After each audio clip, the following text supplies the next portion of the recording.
Vamos a continuar con nuestra clase de teología sistemática, teología básica. Estamos hablando de la teología propia, estamos hablando de quién es Dios, estamos conociendo a Dios. En la clase pasada hablamos de que Dios es una Trinidad, tres personas distintas, diferentes, cada uno de ellos completamente Dios, pero existe solamente un Dios. Vamos a hablar ahora de otros atributos de Dios que se conocen como sus atributos morales. Atributos morales. Y el primero de ellos es que Dios es santo. Santo. La palabra santo quiere decir apartado, separado, diferente, único, especial. Dios es santo en el sentido que Él es apartado de toda la creación. Él es diferente a toda la creación. Él es trascendente. Dios es santo en el sentido que es apartado de toda maldad y todo pecado. Dios es santo en el sentido que es totalmente puro en su ser. Él no tiene ni una pizca de pecador. Totalmente puro, totalmente santo. Entonces, la Biblia nos habla de esto en varios pasajes. Por ejemplo, Éxodo 15:11 dice: ¿quién como tú, Jehová, entre los dioses? Mira lo que dice después: ¿quién como tú, magnífico en santidad, terrible en maravillosas hazañas, hacedor de prodigios? Pero mira las palabras: magnífico en santidad. No hay nadie tan santo como Dios. No hay nadie tan puro como el Señor. No hay nadie que pueda decir: yo tengo 0 pecados en mi vida. El único que puede decir eso es Dios. Todos los demás, todos los seres humanos, somos pecadores. Dios es santo y por lo tanto Él es separado de toda la creación. La santidad de Dios significa que Él está totalmente apartado del mal y del pecado. Pueden buscar en sus Biblias, por favor, Santiago 1, versículos 13 y 14. Santiago 1, 13 y 14.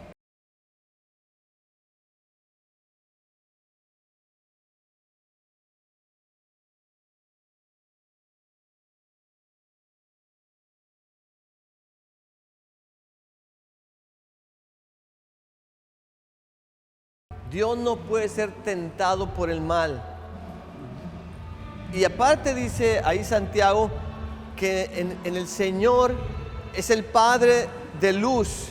Y no se refiere a los focos y a los sol y a las estrellas, no se refiere a eso.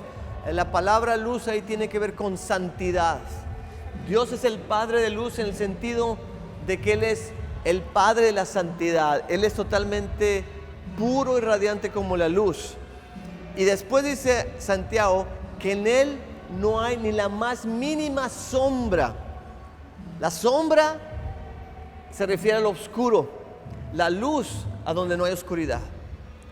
La luz es no pecado, la sombra es pecado, las tinieblas, la maldad. Dice Santiago, en Dios no hay nada de sombras. Dios es Padre de luz, es totalmente santo, sin maldad y sin pecado. ¿Ok?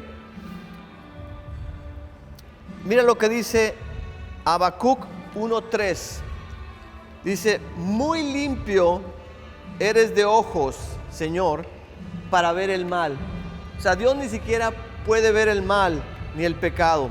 Es tan santo, tan limpio, tan puro, que Él se ofende lo mismo con un mal pensamiento que tú y yo podamos tener, que con haber cometido un homicidio en primer grado. Así de santo es el Señor. Él no puede ver el mal, no puede ver el pecado, no puede ver la injusticia. ¿Ok? Ahora, ¿qué significa para ti y para mí que Dios es santo? Bueno, significa varias cosas. En primer lugar, la santidad de Dios demanda que Él juzgue el pecado. ¿Sabe usted eso? Que Dios, por ser santo, cuando ve el pecado no se puede quedar cruzado de brazos y decir: bueno, pecó. No, es tan santo que dice: yo no quiero eso en mi creación. Yo no quiero eso en mi creación. Y Dios tiene que actuar y tiene que hacer algo para eliminar el pecado en nuestras vidas y en todo el mundo.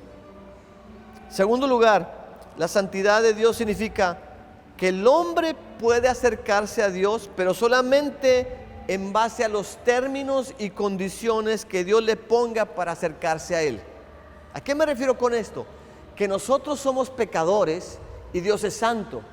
Nosotros no nos podemos acercar a Dios así nada más cuando se nos antoje y como queramos y a la hora que queramos. No se puede. Piense usted en el Antiguo Testamento. El pueblo de Israel, un pueblo pecador que quería venir ante Dios, y Dios le dice, no, tú no puedes venir a mi templo a adorarme así nada más. Tú tienes que hacer esto. Cuando vengas a mi templo, tienes que hacer una parada ahí en ese lugar que se llama el altar, y tienes que traer un animal. Y el sacerdote va a orar por este animal, va a imponer sus manos sobre este animal para transferir tus pecados a este animal, y después le va a degollar, le va a cortar el cuello, toda la sangre va a salir de este animal, lo va a matar, le va a quitar la vida y lo va a ofrecer un sacrificio para perdón de tus pecados. Y cuando tus pecados hayan sido perdonados, entonces ahora sí, ven a verme a mi casa y hablamos. Ahora, yo no sé si usted ha leído ese pasaje de la Biblia, en Levítico 16. Se conoce como el Yom Kippur, el día de la expiación, donde un hombre de todo el pueblo, que era el sumo sacerdote, entraba una vez al año, al lugar santísimo del templo donde nadie más podía entrar, para expiar los pecados de todo el pueblo. ¿Ha leído ese pasaje? Si no, léalo. Ahora, cuando el sacerdote entraba a este lugar, ¿sabes qué hacía el pueblo? Hacía dos cosas. Primero, le ponía unas campanitas en su ropaje, en su vestimenta. Y segundo, le amarraban una soga al pie. Entonces, el sacerdote entraba al lugar santísimo con un temor y una reverencia, sabiendo que era pecador y que iba a ver, espiritualmente hablando, al Dios que es todo santo. Y el sacerdote sabía muy bien que si había pecado en su vida, Dios iba a tratar con ese pecado y seguramente lo iba a fulminar ahí mismo. Si el sacerdote se movía, se oía tilín, tilín, las campanitas, tilín, tilín. Pero si de repente ya no se oía tilín, tilín, todo el pueblo de Israel se habrá muerto. No se oye tilín, tilín. Y entonces cuando ya no se oía más tilín, tilín, ¿sabes qué hacía el pueblo? Agarraba la soga y empezaba a jalarlo. Y lo sacaban muerto del lugar santísimo, porque había entrado ante la presencia del Señor con su pecado. En el Nuevo Testamento sucede algo similar. Dios dice, yo quiero tener una relación personal contigo, pero hay un problema, yo soy santo y puro y tú tienes pecado. Y yo soy alérgico al pecado. ¿Cómo le vamos a hacer? Dios dice, muy bien, vamos a hacer esto. Yo voy a traer al Cordero que quita el pecado del mundo, que es mi Hijo Jesucristo. Y lo van a sacrificar en una cruz y le van a sacar su sangre. Y ahí tus pecados van a ser trasladados a mi Hijo. Y ahí tus pecados van a ser perdonados. Y si tú pones tu fe en ese Cordero que quita el pecado del mundo, que es Jesucristo, entonces podemos tener una relación tú y yo. Pero no puedes venir delante de mí sin antes haber pasado por el Hijo y por su sacrificio. ¿Me están entendiendo? Por eso, cuando una persona te dice, no, yo creo en Dios, yo tengo una relación con Dios, ¿de veras? Y tienes a Jesús en tu corazón, no, pero yo creo en Dios y es muy bueno. Tú no tienes ninguna relación con Dios porque tú tienes pecado, y la única manera que la Biblia dice que Dios trata con el pecado es por medio de su Hijo. No hay otra manera. Jesucristo dijo en Juan 14:6, yo soy el camino, la verdad y la vida, y nadie viene al Padre si no es a través de mí. Entonces no me vengas con eso de que yo soy muy bueno, yo voy a la iglesia, yo rezo, yo hago esto, y que tengo una relación muy bonita con el Señor, si no has puesto tu fe en Jesucristo como tu Señor y Salvador, y Jesús no ha perdonado tus pecados. Tú no tienes ninguna relación con el Señor. Ahora, también se aplica a los que ya tenemos una relación con el Señor. No podemos decir, mi relación está perfecta con el Señor, si no hemos tratado con nuestro pecado en nuestras vidas. Por eso la Biblia dice, si tienes pecado, 1 Juan dice, si tienes pecado, confiésalo al Señor para que te perdone y te limpie de toda maldad y puedas restaurar tu relación con el Señor. Pero mientras haya pecado, no hay relación. Pero es que oré 5 horas hoy, Dios no escuchó una palabra. Porque lo primero que tienes que hacer es traer tu pecado al Señor para que Jesucristo lo tome, lo lave, lo limpie y entonces ya puede haber una relación contigo y Dios. ¿Me entiendes? Entonces, el hecho de que Dios sea santo significa que tenemos que relacionarnos con Él de acuerdo a su santidad y no de acuerdo a nuestra comodidad. ¿Estamos de acuerdo? En tercer lugar, la santidad de Dios demanda que sus hijos, que somos tú y yo, reflejemos también santidad en nuestro diario vivir. Alguien por favor busque Primera de Pedro capítulo 1 versículos 15 y 16. Primera de Pedro 1, 15 y 16. Mira lo que dice estos versículos.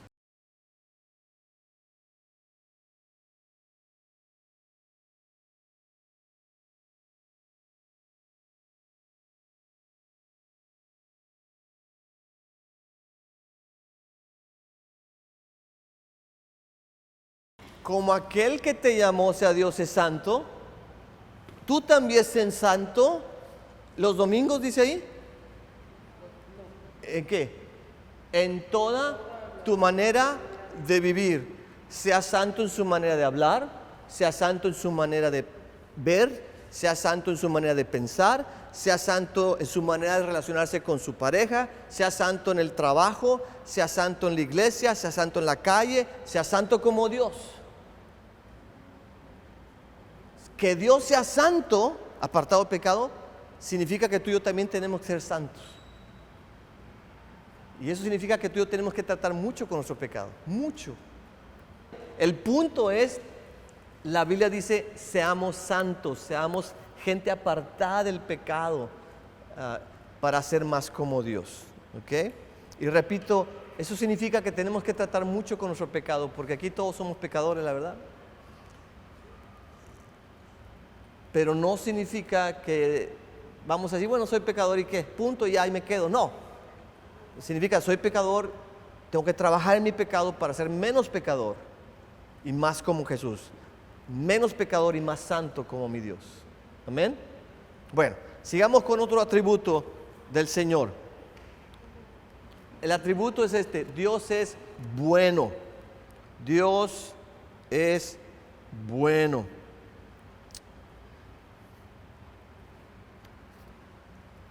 El Señor es la norma, es el estándar, es la medida oficial de lo que es bueno. Su bondad es el estándar con el que se debe de medir todo lo demás que decimos que supuestamente es bueno.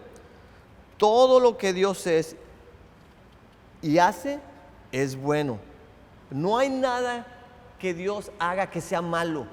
Todo lo que Dios diga, todo lo que Dios haga es bueno porque Dios es bueno. En una ocasión llegó un hombre con Jesús y le dijo, maestro bueno.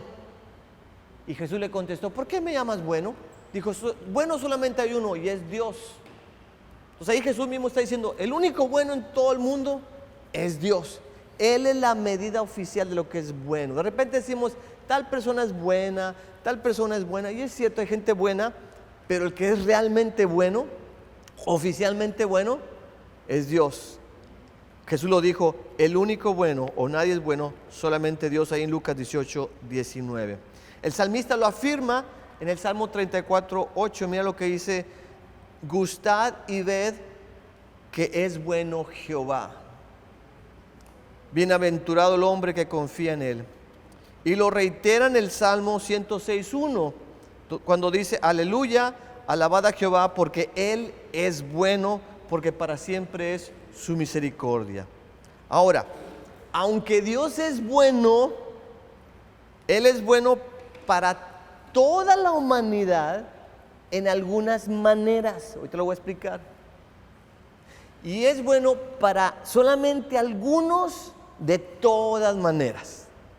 ¿A qué me refiero con esto? Bueno, la Biblia dice en Mateo 5:45 que Dios es tan bueno que hace que su sol salga sobre justos e injustos, es decir, sobre gente buena y mala, gente santa y gente pecadora, hijos de Dios e hijos del diablo. Dios es tan bueno que hace salir su sol sobre todo mundo a la vez. El mismo capítulo de Mateo 5 dice que Dios es tan bueno que trae su lluvia sobre toda la humanidad, buenos y malos, porque así de bueno es Dios, se pasa de bueno, es demasiado bueno. Pero Dios, aunque es bueno para todos de algunas maneras, Dios es bueno para algunos de muchas maneras, y esos algunos son sus hijos, nosotros.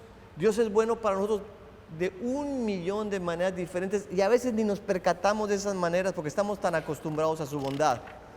Pero nada más para darte la última bondad del Señor, yo no sé cuántos de ustedes estuvieron ayer por esta área, que empezaron a sonar todas las alarmas de los teléfonos y las sirenas de la ciudad, de que viene un tornado aquí a Mondelein, en estas áreas, y mucha gente estaba atemorizada y escondida, y no pasó nada, nada más cayó un poquito de agua, fue todo.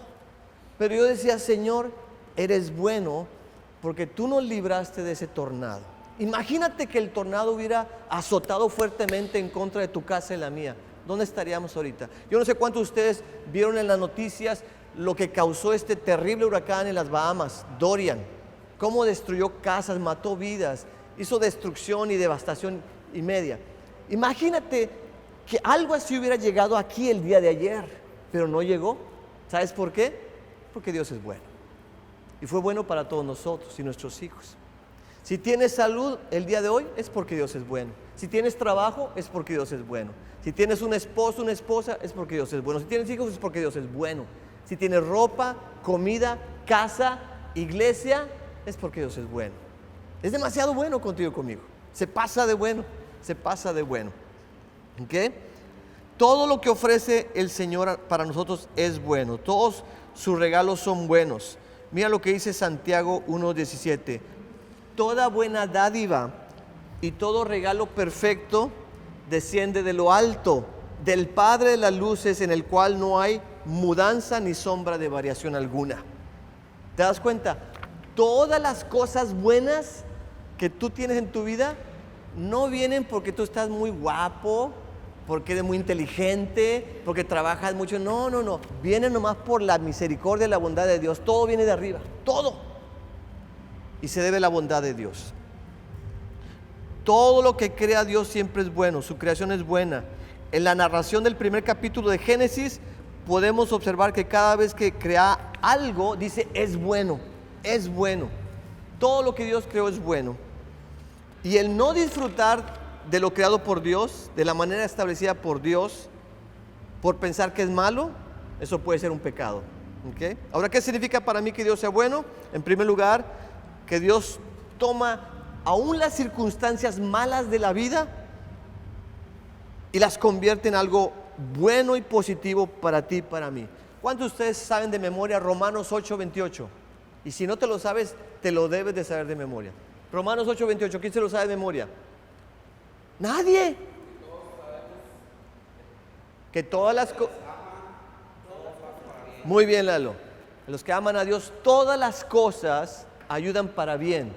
Y todas las cosas incluyen las cosas malas.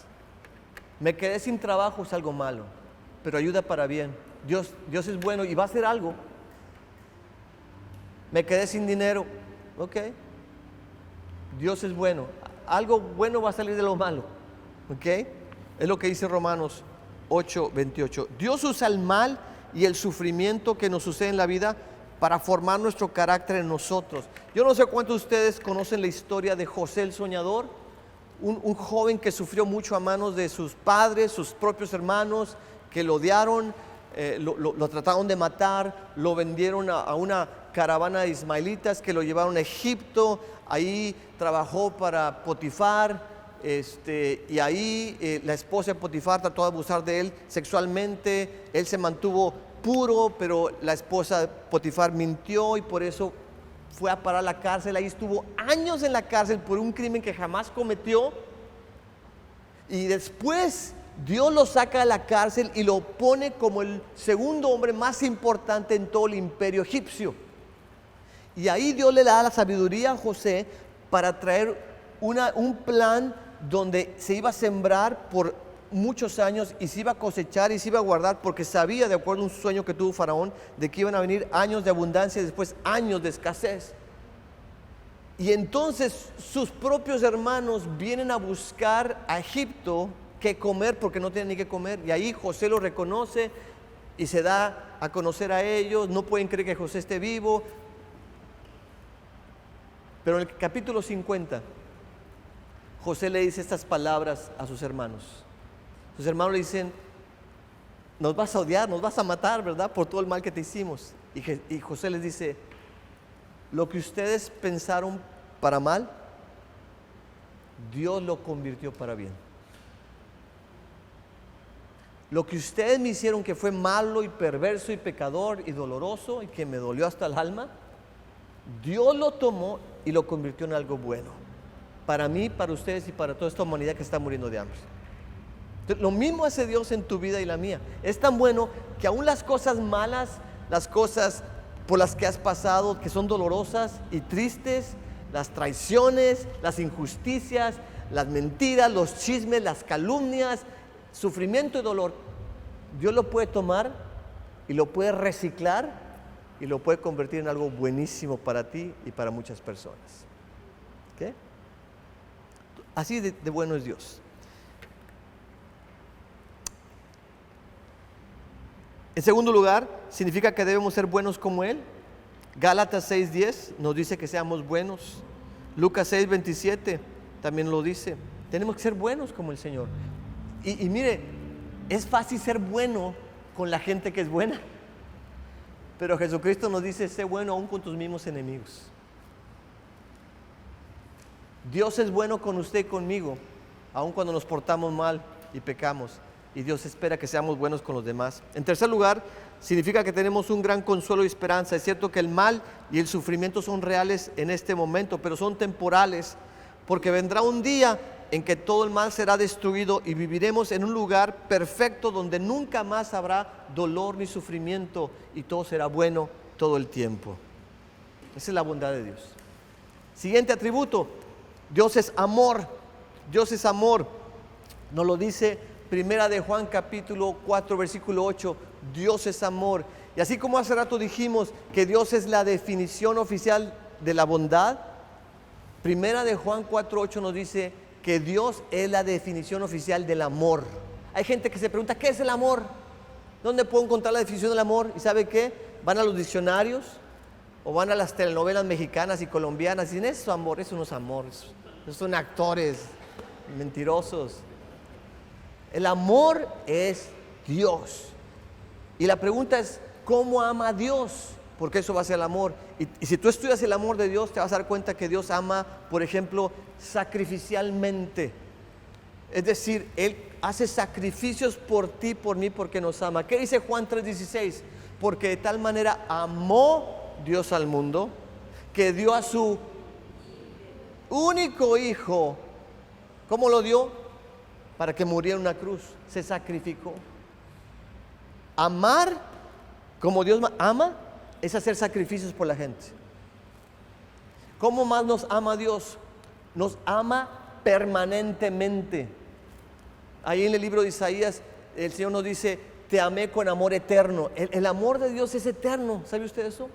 Hoy en día las personas se casan y de cada 100 parejas que se casan y que se prometen amor para siempre, el 50% van a la corte para pedir un divorcio. ¿Sabe usted eso? El 50% de las parejas terminan en divorcio cuando supuestamente dijeron: te amaré hasta que la muerte nos separe. ¿Por qué? Porque el amor humano es así, es malo, es limitado, no funciona muy bien, pero el amor de Dios es permanente. ¿Ok? ¿Cómo Dios más nos ama? Nos ama dando. Es fácil saber cuando una persona ama. Cualquiera puede decir te amo, pero el que da es el que verdaderamente ama.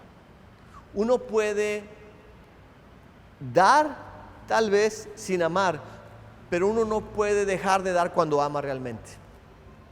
Dios nos amó tanto que dio a su Hijo, y Dios nos sigue dando perdón y salvación y una vida tremenda y nos va a dar una vida eterna en el cielo. El amar es dar, no es así quedarme con las cosas. Es dar de mi tiempo, es dar una sonrisa, es dar de mi dinero, es dar de mi ministerio, es dar de mis recursos, es dar de mi casa. El amor es dar. Así es como Dios nos ama. Y el amor de Dios nos ama también de maneras prácticas. Mira lo que dice Romanos 5:8. Dice: mas Dios muestra su amor para con nosotros en que siendo aún pecadores, Cristo murió por nosotros. O sea, Dios dice: te voy a amar, pero te voy a amar de una manera que sea práctica y benéfica para ti. ¿Cuál será? Ya sé, voy a enviar a mi Hijo Jesús para que muera por tus pecados. ¿Alguna vez le ha pasado que llega la Navidad y alguien le da un regalo y lo abre usted y el regalo es un libro que dice 72 maneras diferentes de cómo cocinar un jabalí? Y dices: ¿qué es esto? ¿Qué es esto? Eso no me sirve. Yo no cocino y no cazo jabalíes y no me interesa la cocina. Ese regalo no es nada práctico. Le han dado regalos nada prácticos que si lo voy a reciclar, se lo voy a dar a alguien más en la próxima Navidad o algo así. Dios, como nos ama tanto, nos da cosas que son prácticas, que nos benefician, como el perdón de pecado, la salvación y la vida eterna. ¿Ok? ¿Qué significa para mí que Dios es amor? Que siempre me amará porque el amor de Dios es eterno. La Biblia dice: Jehová se me manifestó hace ya mucho tiempo diciendo: con amor eterno te he amado. Jeremías 31, versículo 3. Significa que debido a que su amor es incondicional, el amor de Dios no pone condiciones. Me ama al grado que me acepta tal y como soy, pero me ama tanto que no quiere que me quede como estoy. Quiere que cambie. El amor de Dios significa para mí que debo de imitarlo. Es decir, debo de amarle a Dios de la misma manera que Él me ama a mí. Debo de amar al prójimo de la misma manera que Dios me ama a mí. Dice 1 Juan 4:11: amados, si Dios así nos ha amado, también debemos amarnos unos a otros. Y por último, significa que el amor de Dios debe ser lo más importante. Jesús lo confirmó cuando dijo que el mandato más importante es amar a Dios con todo tu café. ¿Se acuerdan? Todo tu corazón, toda tu alma, todas tus fuerzas, todo tu entendimiento, y después amar a tu prójimo como a ti mismo. ¿Ok? El último atributo, y con esto terminamos esta clase: Dios es justo. Dios es justo. Esto se refiere a la rectitud moral absoluta de Dios en sus mandamientos, en sus promesas y sus acciones. Pero también se refiere a la igualdad o imparcialidad de sus juicios. Se refiere a las dos cosas.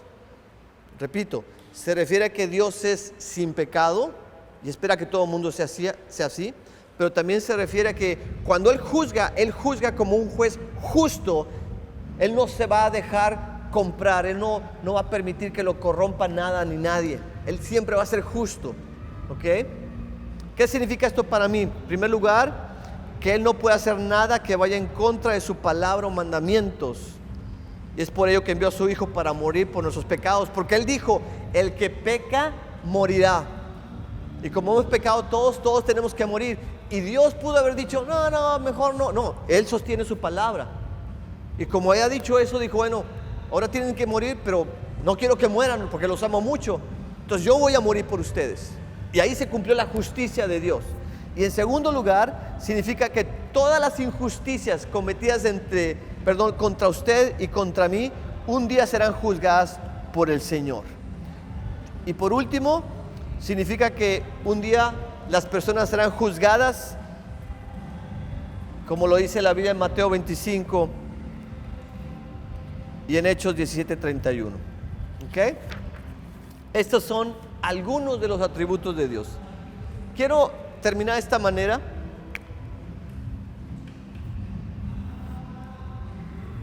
Estoy dibujando aquí un objeto que usted va a reconocer fácilmente. ¿Qué es esto? Es una cruz. Digamos que la cruz de Jesús. Y esta cruz consiste de dos partes, la parte vertical, la parte horizontal. Yo quiero que usted se imagine, que esta parte horizontal dice amor. Y esta parte vertical dice justicia. ¿Ok? En la cruz de Jesús vemos el amor de Dios y la justicia de Dios. Es decir, vemos a un Dios que nos ama tanto que dice, yo voy a morir por ti. Pero vemos a un Dios tan justo que dice, se tiene que cumplir una justicia aquí. Y la justicia es esta: si pecas tienes que morir. Las dos cosas. ¿Y por qué te digo esto? Porque aquí vemos que Dios es justo y es amoroso. Y no está dejando de ser justo por ser amoroso, y no está dejando de ser amoroso para ser justo. Es las dos cosas a la vez, justo y amoroso. Te digo esto porque de repente escucho a cristianos decir, pues estoy cometiendo tal pecado y aquel pecado y aquel pecado, pero Dios es amoroso y me va a perdonar. Sí, pero también es justo. No se te olvide, es justo. Y Él juzga nuestros pecados y Él disciplina a sus hijos. Y por otro lado tenemos a gente que dice, no, hice esto, Dios no me va a perdonar, no sé, me voy al infierno. Es cierto, Dios es santo y quiere que no peques, pero es tan amoroso que sí te quiere perdonar. Nada más trae tu pecado a Él, confiésaselo, arrepiéntete, no lo vuelvas a hacer y listo. No nos vayamos a un extremo ni al otro. Seamos como la cruz de Jesús. Creamos en un Dios de amor, pero en un Dios de justicia también. ¿Está claro?